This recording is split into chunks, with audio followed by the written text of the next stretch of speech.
It's always interesting when you get a chance kind of in an awkward situation to meet somebody, but we do it on airplanes all the time.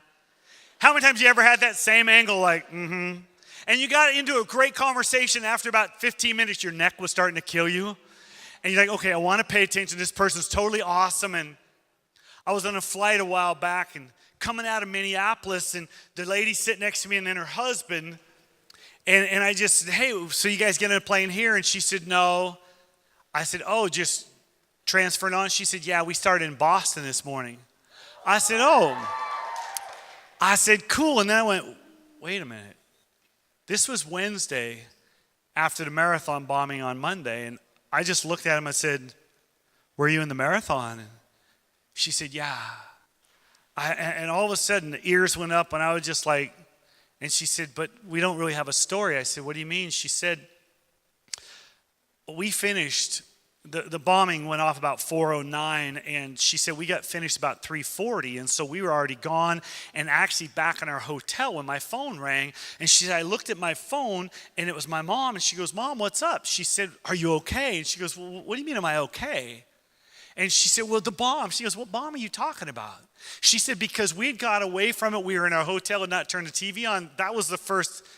And then she said, that lady right up there, about 4 rows in front of us, she said she was at mile 25, and the police made her leave. And I said, wow, that must have been wild. She said, oh, we were talking to her before we got on the plane because the lady was wearing her medal. And she said, what was it like to have someone push you off the course? And the lady said, I was freaking out. I was focused. I was a mile out. My body was screaming, finish this. And she said, to have someone force her off the course. And she said, all of a sudden, the police officer's trying to make sense to all these people. And she said, so she's the one with the story. And when I got home, I said, Lori, what time did Julie finish the marathon? Because my wife had trained for the Boston Marathon 2 years before, and she'd done the San Diego Marathon, and she missed by 6 minutes. Her sister made it by 10 seconds, crossed the finish line and collapsed, and that was the first time I'd ever paid attention to those tents at the end of a marathon. The help tents where the medical people were. I never really paid attention. I've been to marathons and run a couple half marathons, but I never really paid attention to that. It's kind of out of mind. I didn't need it, never thought about it. But when Julie collapsed, we had to go look for her in a tent because they had scooped her up and taken her and make sure she's hydrated, see if she's okay. And Julie actually ran the marathon that year, and Lori got there at 5 in the morning and sat in those bleachers that we all saw in those videos of the bombing. And I said, Lori, where did you guys sit? She said, well, we were right at the finish line.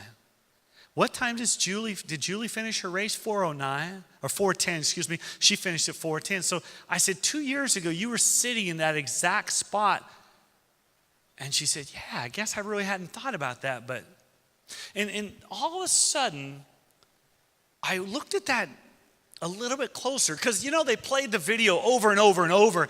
And I noticed because as people are crossing the finish line, if you've ever been in a race, they all have a watch. There's signs that tell you what time the race ended. But runners all do this. They hit the button because they want to know where they started, where they ended. And you see people hitting it. But when the bomb happened, all this stuff's happening, two things seem to happen. Either people ran away or they ran to. And I was like, Lori, did you notice that when those bombs went off, there were people that actually ran towards them?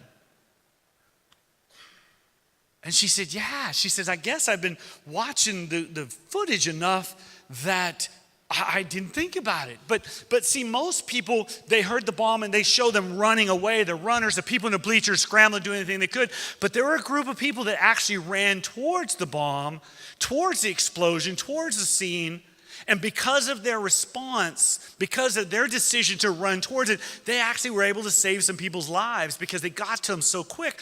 And so I was listening to one of the interviews of one of the guys who actually ran towards the explosion, and they said, why did you do that? And his answer was simple. He said, well, that's what I was trained to do.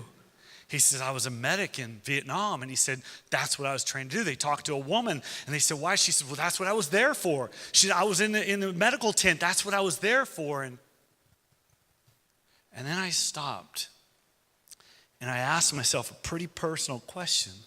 What would I have done had I been there that day? And my answer, and I'll say that to you right now publicly, I think I would have run away. Had I been in those bleachers, I would have jumped off the back out of God. If I'd have been at the end, I think my natural reaction would have been to run from the explosion. And I'm guessing there's a lot of us that probably, if we were honest, would say, yeah, I would, because that's what we've been trained to do. That's what we've been taught. If there's something major going over here, get away from it because it makes sense. Allow the security, allow whoever get. But the thought went through my mind is we usually respond to how we're trained. And so here's the question for you.